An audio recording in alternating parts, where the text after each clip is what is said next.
Hello students, welcome to magnet brains Hindi medium.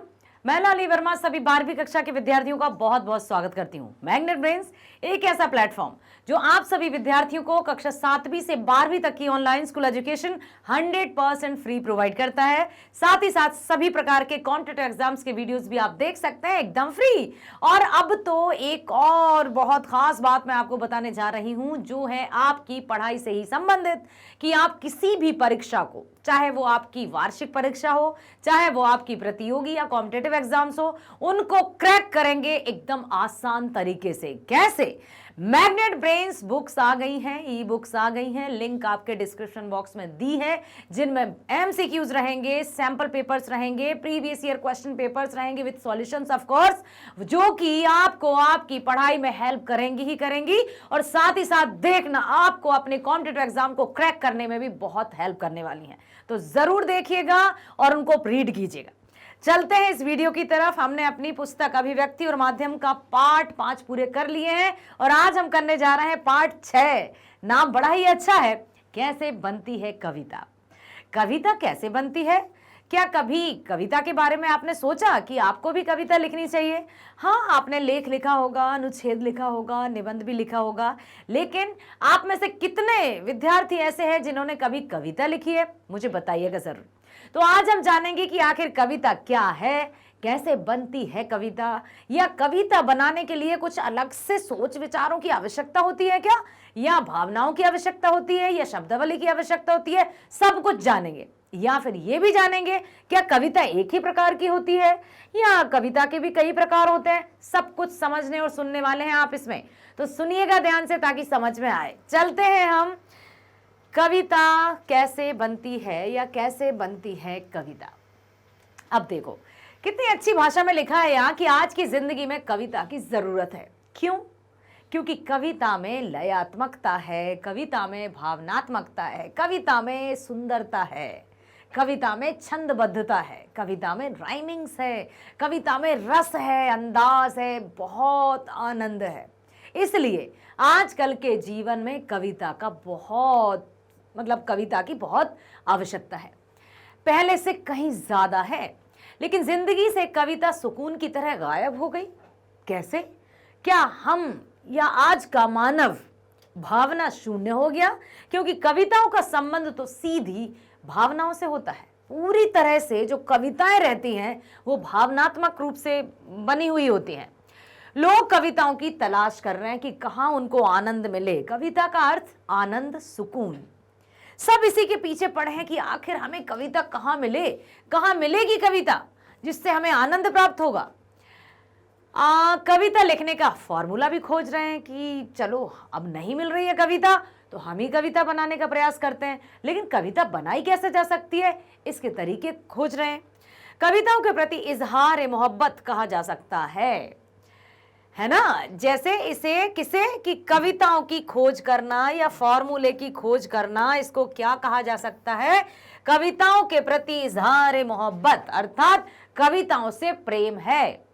कविताएं आनंद हैं, तो जो चीज प्रिय होगी, जो चीज या जो रचना हमें आनंद देगी, प्रेम देगी, उससे तो हम प्यार करेंगे ही ना, उससे तो हम प्रेम करेंगे ही। इसलिए साफ साफ लिखा है भाई इसमें। तो कभी कभी ऐसा लगता है कि कविता के फॉर्मूले की खोज लिखने के बियाबान में खो जाते हैं। बियाबान मतलब एकदम बहुत गहराई में, बहुत डेप्थ में चले जाते हैं कि आखिर क्या है। लिखने का काम श्रम साध्य है, मेहनत मांगता है, धैर्य मांगता है। छोटी छोटी बातों को भावनाओं की नजर से देखने की दरकार होती है। भावनाएं आया ना शब्द, कि कविता में छोटी छोटी बातों को भावनाओं की नजर से देखने की आवश्यकता होती है। टूटी फूटी भाषा में भी मन की बात रखने की जरूरत होती है कि किस तरह से हम अपनी मन की बातों को सामने रखें। जैसे 2 पंक्तियां मैं सुनाती हूँ। एक कविता मैंने भी अपने ऊपर लिखने की कोशिश की थी कि आशावादी हूं जीवन में, नहीं प्रभुता की प्यासी, चेहरे पर मुस्कान है रहती रहती नहीं उदासी, हिंदी भाषा प्यारी मुझको, नहीं हूं मैं बहुभाषी, नित नूतन ज्ञानार्जन की मैं रहती हूं अभिलाषी, करती हूं मैं काम वही जो मेरे मन को भाता है, अपनों को धोखे में रखना मुझे कभी नहीं आता है, कभी सफलता कभी विफलता, जीवन का ये चक्र है। कभी ये लगता सीधा साधा, कभी की जैसे वक्र है। ठीक है, ना ये कविता, ना ये कहानी, ना ही है ये चौपाई, आत्मकथ्य लिख दिया है मैंने, इससे अच्छा ना लिख पाई। ठीक है, बहुत सारी ऐसी बातें होती हैं, लेकिन जो कविताओं में सुंदरता होती है ना, कि हम अपने आप उनको सुनने के लिए मतलब हमारा मन मोहित कर देती हैं कविताएं। टूटी फूटी भाषा में भी मन की बात रखने की जरूरत होती है। कविता के माध्यम से भावनाओं की व्यक्ति होती है, अभिव्यक्ति होती है। जिंदगी में यथार्थ के बंधनों की कल्पना की ऊंची उड़ान से पार करने की जरूरत होती है। अब है जिंदगी के यथार्थ के बंधन, मतलब जो भी वास्तविकता है उनमें कल्पनाओं की ऊंची उड़ान भरने की जरूरत होती है। इसके लिए कुछ करना नहीं होता। लोग तो कहते हैं कि दर्द जब हद से गुजर जाता है तो दवा बन जाता है या कविता बन जाती है। क्या हम अपने शब्दों को तुकबंदी प्रदान करके या लयात्मकता में लाकर कविताओं की रचना कर सकते हैं? कोशिश जरूर कीजिएगा। जीवन में जब सवालों का तूफान उठने लगता है और जब कहीं हमें आनंद की चाह रहती है कि अब बहुत हो चुका ये जीवन, जहां देखो वहां नीरस नीरस नीरस, कुछ भी अच्छा नहीं नजर आ रहा है, तब हमें कविताओं की याद आती है। हम कविताओं की तरफ भागते हैं। कुछ कहने की लालसा हो, शब्दों के अभाव को पूरा करने के लिए कविता का अवतरण होता है। कविताएं चुपचाप चली आती हैं भाषा और व्याकरण की दीवारों को तोड़ते हुए। कौन से शब्दों का प्रयोग करना है, क्या सिर्फ एक तरह की शब्दावली ही होगी एक कविता में? नहीं, इसलिए लिखा है कविताएं चुपचाप चली आती हैं भाषा और व्याकरण की दीवारों को तोड़ते हुए। ऐसा नहीं है कि एक कविता में सिर्फ हिंदी के शब्द ही होंगे या तत्सम के शब्द होंगे या तद्भव शब्द होंगे। उसमें हिंदी भी शब्द आ सकते हैं, उर्दू के भी शब्द आ सकते हैं, जो चाहे जिस तरह से हम कविता की रचना कर सकते हैं, बस कविता आनंद देनी चाहिए। ठीक है, कविताएं जीवन को अपनी मौजूदगी से तरंगित कर जाती हैं, बहुत आनंद देती हैं, बहुत मन को झंकृत कर जाती हैं। है कोई सी आपको कविता याद जो लगता हो कि हाँ सच में कितनी अच्छी है? जीवन के समंदर में कविताओं के गिरने से उठने वाली लहरें जीवन को संवेदनाओं के बड़े सूक्ष्म स्तर पर प्रभावित करती हैं। जयशंकर प्रसाद जी जो छायावादी कवि हैं, उनकी कविता हो सकता है आपने पढ़ी हो, सुनी हो, कि मधुप गुनगुना कर कह जाता कौन कहानी यह अपनी, मुरझा कर गिर रही पत्तियां देखो कितनी आज घनी। ठीक है, उसके अरुण कपोलों की मतवाली सुंदर छाया में अनुरागनी उषा लेती निज सुहाग मधुमाया में। यहां पर उन्होंने अपनी सुंदर कल्पनाओं को, अच्छी यादों को प्रेयसी का नाम दिया है। तो आप कविता, या हम जब भी कोई कविता पढ़ते हैं तो एक अलग आनंद आता है। कविताओं को पढ़ने में स्टूडेंट्स को भी रोचक, मतलब उनमें भी इंटरेस्ट आता है कि यस हमें कविता पढ़नी है मैडम, कविता पढ़नी है। मैं अपने अनुभव के आधार पर बता रही हूँ, आप भी बिल्कुल कविता पढ़ने में आपको अच्छा लगता होगा, मजा आता होगा और खुद को कोरिलेट भी करते होंगे। कविताएं जिंदगी का नजरे आईना बन जाती हैं कि क्या घटित हो रहा है, क्या चल रहा है, वो सब बयां कर देती हैं। लेकिन कविताएं लिखने की शुरुआत भले ही तुकबंदी के फॉर्मूले से होती हो, धीरे धीरे छोटी छोटी बातों को लयात्मक अंदाज में गुनने, बुनने और साझा करने से भी कविताओं के बनने का सिलसिला शुरू हो जाता है। इसलिए मैं आपको एक टास्क देती हूं, बहुत मजेदार टास्क, कि आप लिखिएगा कि आपको 12वीं जो आप ऑनलाइन वीडियोस देख रहे हैं, आपकी पाठ्य पुस्तक से लेकर आरोह से लेकर वितान तक सभी, ये जो है आपने व्याकरण देख रहे हैं अब, ठीक है, अभिव्यक्ति और माध्यम मतलब रचनात्मक लेखन देख रहे हैं, तो वो सफर आपने जितने भी वीडियोस देखे हैं, जितना भी आपने पढ़ा है मैग्नेट ब्रेन्स के माध्यम से, वो आपको कैसा लगा कविता के माध्यम से मुझे बताइएगा जरूर। 4 पंक्तियां लिखिए बस, देखिए आप स्वयं कवि बन जाएंगे। हाँ यस, क्योंकि ऐसा नहीं है कि भाई हमें पहले से बहुत बड़े कलाकार होंगे तभी हम कविता रच पाएंगे, सब लिख सकते हैं कविता। ठीक, कविताओं की शुरुआत के साथ साथ इनके रूठने का दौर भी जीवन में आता है। ऐसे में कविताएं जीवन से रूठ जाती हैं और ना जाने किस लोक में चली जाती हैं, हमें वास्तविकता की दुनिया में अकेला छोड़कर। अर्थात जो आनंद है, जो उत्साह है, जो प्रसन्नता है, जो मन का सुकून है, वो क्या पता कहाँ खो जाता है इस दुनिया में। शायद आपाधापी में, शायद भागदौड़ भरी जिंदगी में, शायद हम अपने आप में इतने मतलब सेल्फ सेंटर्ड हो गए कि हमें कुछ दिखाई नहीं देता है ना, ऊहा पोह में लगे रहते हैं। शायद इसलिए कविताएं हमसे रूठ कर चली गई हैं। फॉर्मूला 1 के रेस सरीखी जिंदगी की दौड़ में शामिल होने के बाद धीरे धीरे धीरे कविताएं मानो लुप्त होने लगती हैं। ये कविताएं जीवन की खिड़की की तरह होती हैं जो जीवन में नए विचारों की आवाजाही की प्रक्रिया को निरंतरता देती हैं। जैसे अब दरवाजा है, दरवाजे से लोग आते जाते हैं, खोलेंगे तो आएंगे, लेकिन खिड़की जो घर की खिड़की रहती है ना, उसमें से हवा सब कुछ देख भी सकते हैं, आना जाना लगा रहता है। आना जाना मतलब माहौल को देख सकते हैं। तो ये कविताएं भी हैं, हमारे जीवन के रस को बयां करती है, हमारे जीवन में क्या घटित हो रहा है, क्या हो सकता है, उस कल्पना को। तभी तो कहा जाता है कि जहाँ न पहुंचे रवि वहां पहुंचे कवि।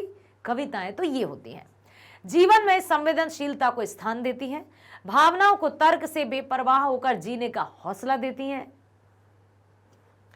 लेकिन कविताओं की दुनिया भाषाओं के व्याकरण का अतिक्रमण करते हुए अभिव्यक्ति के तमाम रास्तों को तो खोलती है। अर्थात जो भी कविता है, कविता की यहां पर विशेषता प्रकट की है कि वो भाषाओं के व्याकरण का अतिक्रमण करते हुए, मतलब शुद्धता होनी चाहिए, पूर्ण विराम, अल्प विराम, इस तरह के शब्दों का प्रयोग होना चाहिए। इन सभी बाधाओं को, सभी व्याकरण को, सभी को लांघते हुए, उन पर अतिक्रमण करते हुए अपना वर्चस्व स्थापित कर लेती हैं। कविताओं से आगे गद्य लेखन की दिशा में सारी प्रक्रिया आगे बढ़ती है। वर्तमान में कविताओं में लय का अभाव है। बिल्कुल, लय का अभाव मतलब जो भी, अब कविता की बात करें, जीवन की बात करें, तो वर्तमान में कविताओं में लय का अभाव है। लय मतलब राइमिंग्स, तारतम्यता, मधुरता, सरसता। ठीक है, तो कविताएं बन तो रही हैं लेकिन उसमें लयात्मकता नहीं है। अर्थात लोग, मनुष्य जीवन जी तो रहे हैं लेकिन सुकून नहीं है। धन है, दौलत है, ऐश है, आराम है, गाड़ी है, बंगला है, सब है, लेकिन सुकून नहीं है। आखिर क्या बात है कि जीवन से सुकून छिन गया? आज की कविताओं से लय गायब है। अर्थात लय मतलब आनंद, आनंद मतलब सुकून, तो वो सुकून गायब हो गया है। संगीत गायब है। संगीत क्या है? म्यूजिक या संगीत क्या है? जो हमारे मन को प्रसन्नचित कर देता है, जो हमारे दिल के तारों को या हृदय के तारों को झंकृत करके एक नया उत्साह और उमंग भर देता है। लेकिन आज वो भी गायब है, क्योंकि कहाँ गए वो मित्रों के ठहाके जो बैठकर बातें किया करते थे? कहाँ गई वो हमारी गली गलियारों में घूमते हुए पतंगों को उड़ाना? कहाँ गया वो नंगे पैर एकदम भागते जाना और छलांग लगाकर नदी या जो भी उसमें कूदना और तैरते रहना? कहाँ गया वो आपस में वार्तालाप करना? कहाँ गया वो छोटी छोटी बातों का आदान प्रदान करना, छोटी छोटी सामग्री का आदान प्रदान करना? कहाँ गया वो पड़ोस कल्चर? वो सब भी गायब हो गया है। मतलब आजकल दुनिया पड़ोस कल्चर से भी वंचित हो गई है। यहाँ पर कविता के माध्यम से जीवन की वास्तविकता को बताने का प्रयास किया है कि ना तो अब संगीत बचा है, ना अब लय बची है, ना अब ताल है। कहीं ना कहीं व्यक्ति भाग दौड़ में इतना लीन हो चुका है या फिर अपने स्वार्थ की पूर्ति के लिए इतना अंदर चला गया है कि वो अब उससे उबरना भी चाहे तो नहीं उबर सकता, क्योंकि उसकी लालसाएं असीमित हैं। वह जिनके पास बचा है क्या, वह उनके जीवन और सोच में मौजूद संगीत और उनकी कल्पना की वजह से जिंदा है। लेकिन हाँ, ऐसा नहीं है कि दुनिया में सभी व्यक्ति नीरस हो गए हों। हर एक के जीवन में कोई रस या आनंद ही नहीं बचा हो। आज भी ऐसे लोग हैं जिनके पास जो है उतने में वो खुश हैं, उतने ही मतलब चाहे वो सुख समृद्धि के, चाहे भौतिक सुख सुविधाओं की बात करें हम, उनके पास जो है उसमें खुश हैं और आगे बढ़ने के लिए प्रेरित होते जा रहे हैं। मतलब आज भी कविताएं हैं। तो अगर सच कहा जाए तो लिखने का फॉर्मूला खोजना गुलजार बनने का टॉनिक तलाशने जैसा ही है। अगर लिखने का शौक है तो लिखते चलिए, अपनी भावनाओं को शब्द देते चलिए, बस कविता की रचना हो ही जाएगी। यदि हमें जीवन को सुकून तरीके से व्यतीत करना है, यदि हमें अपने जीवन में बिल्कुल अपने परिवार के साथ, मित्रों के साथ, दुनिया के साथ तालमेल स्थापित करके चलना है, तो हमें सुनना भी होगा, सिर्फ बोलना ही नहीं होगा। हमें सहन करना भी होगा, हमें धैर्य भी रखना होगा, तब कहीं जाकर हमें इस दुनिया में अपने तालमेल पर चल पाएंगे और कविता की रचना कर पाएंगे। अर्थात हम अपने जीवन में रस या आनंद घोल पाएंगे। हो सकता है कि कविताओं की नजर इनायत आप पर भी हो जाए। यदि इस तरह से हम जीवन व्यतीत करेंगे, सुकून से, आराम से, किसी की होड़ तो बिल्कुल नहीं करना है। हाँ बेटा, एक बात ध्यान जरूर रखना, विकास की ओर आप जाइए, प्रतियोगिता कीजिए, लेकिन कभी भी किसी से होड़ मत करना कि उसके पास वो चीज है ना तो मुझे भी चाहिए, चाहे कुछ भी हो जाए। नो, हम काम करेंगे, हम सीढ़ी दर सीढ़ी आगे बढ़ेंगे और मेहनत पर, अपनी काबिलियत पर भरोसा रख के हम लक्ष्य भी प्राप्त करेंगे। इस तरह से जब हम आगे जाएंगे तो सब कुछ धीरे धीरे धीरे प्राप्त होता जाएगा, अर्थात कविता भी बनी जाएगी। इस सफर पर चलने वालों के सीखने का सिलसिला जारी रहता है। अब जो कहते हैं ना, learning is life long process, सीखना जीवन पर्यंत प्रक्रिया है जो कभी थमती नहीं है। तो जो यदि ये सोच ले कि भाई नहीं, मैं नहीं सीख सकता, मुझे सिखाओगे तुम, आजकल के बच्चे, बस तब तो फिर गए काम से भैया। कोई किसी को नहीं सिखा सकता जब तक कि उसमें सीखने की जिज्ञासा ना हो। हर एक व्यक्ति सीख सकता है, चाहे वो भले ही 90 या 100 वर्ष का हो गया हो। जब तक हमारे मन का, मस्तिष्क का लर्नर जीवित है, तब तक हम आगे बढ़ते रहेंगे। जिस दिन हमारी सीखने की प्रक्रिया थमी, उसी दिन समझिए हम बूढ़े हो गए, चाहे हम भले ही 16 साल के हों या 30 साल के हों या 100 साल के हों। ठीक है, सीखने की जिज्ञासा हमें एक नई ऊर्जा उत्पन्न करती है और इसी तरह से हम आगे बढ़ते जाते हैं। इसी सीखने के सिलसिले में पढ़ना भी शामिल है और लोगों से संवाद भी, जो लेखन के सफर को कविताओं तक ले जाता है, तो कभी कविताओं से आगे भी। अब पढ़ना, ठीक है, पढ़ने में अक्सर बोरिंग होती है। क्यों होती है भाई, बोर क्यों फील करते हैं? पढ़ने का अर्थ ये नहीं कि बस आपको वही पढ़ना है जो चला आ रहा है सदियों से। पढ़ने का तात्पर्य है नई नई जानकारी प्राप्त करना, नए लोगों से जुड़ना, नई चीजों के बारे में एकत्रित करके उसका जो है सीमित दायरा है उसको असीमित कर लेना। ठीक है, उन शब्दों को जितना अधिक हम पढ़ेंगे, जितनी अधिक शब्दावली यहाँ पर होगी, जितने अधिक हमारे पास शब्द होंगे, उतने शब्दों को हम इस्तेमाल कर पाएंगे और हम कविता की रचना कर पाएंगे। अर्थात जीवन में जिस तरह से हम अधिक लोगों के साथ उठेंगे, बैठेंगे, बोलेंगे, चालेंगे और अपने व्यवहार में शालीनता लाएंगे, विनम्रता लाएंगे, धैर्यता लाएंगे, तो हमारा जीवन भी बहुत अच्छे से तारतम्यता के साथ, रसमयता के साथ आगे बढ़ेगा और हमें बहुत आनंद भी आएगा।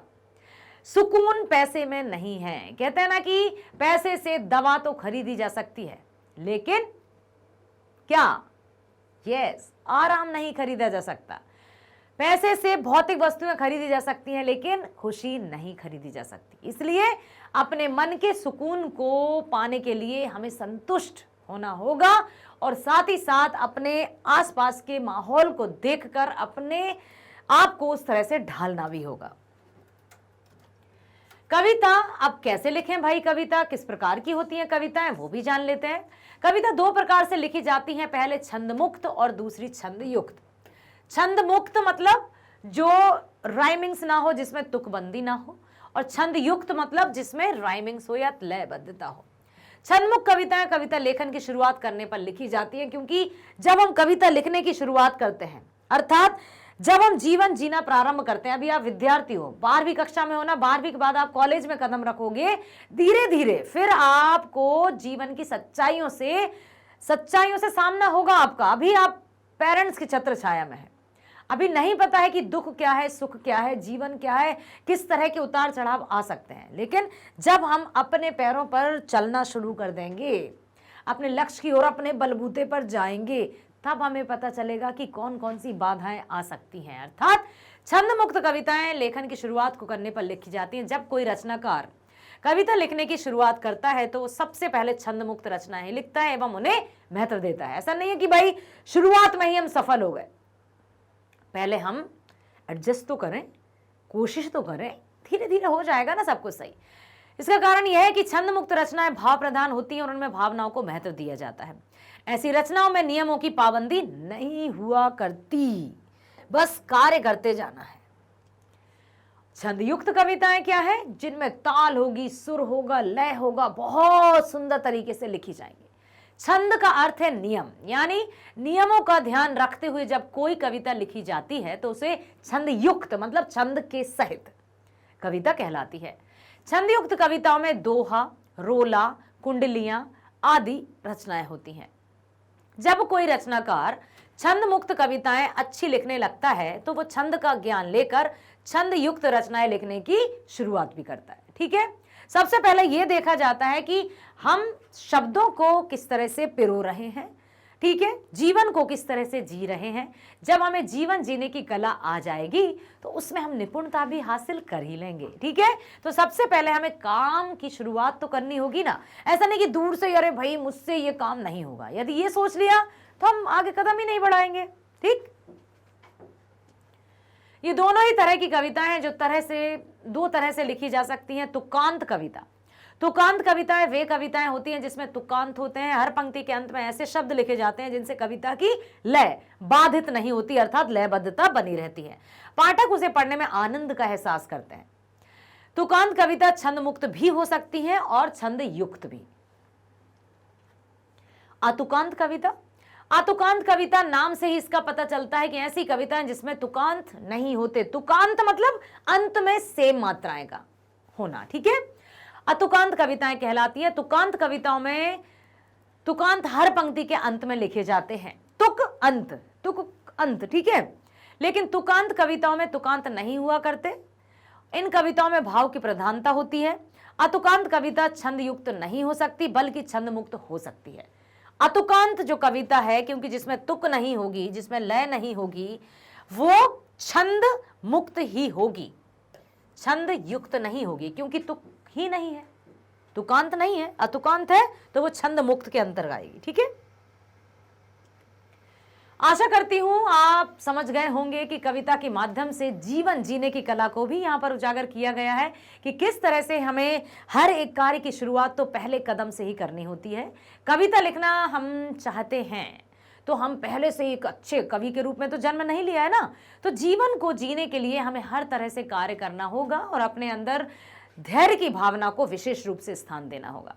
प्रिय विद्यार्थियों, बने रहिए हमारे साथ मैग्नेट ब्रेन्स पर, जो आप सभी को कक्षा 7वीं से 12वीं तक की online school education 100% free provide करता है। साथ ही साथ सभी प्रकार की प्रतियोगी परीक्षाओं की वीडियोस भी आप देख सकते हैं। यस, एकदम फ्री। इतना ही नहीं, अब तो बुक्स और ई बुक्स भी आ गई हैं। Yes, magnet brains books and e books, जिनमें MCQs हैं, सैंपल पेपर्स हैं, PYQs हैं, जो आपको आपके कॉम्पिटिटिव एग्जाम को क्रैक करने में पूरी हेल्प करने वाली है। बने रहिए हमारे साथ, मिलते हैं एक और वीडियो के साथ। Bye, thank you so much.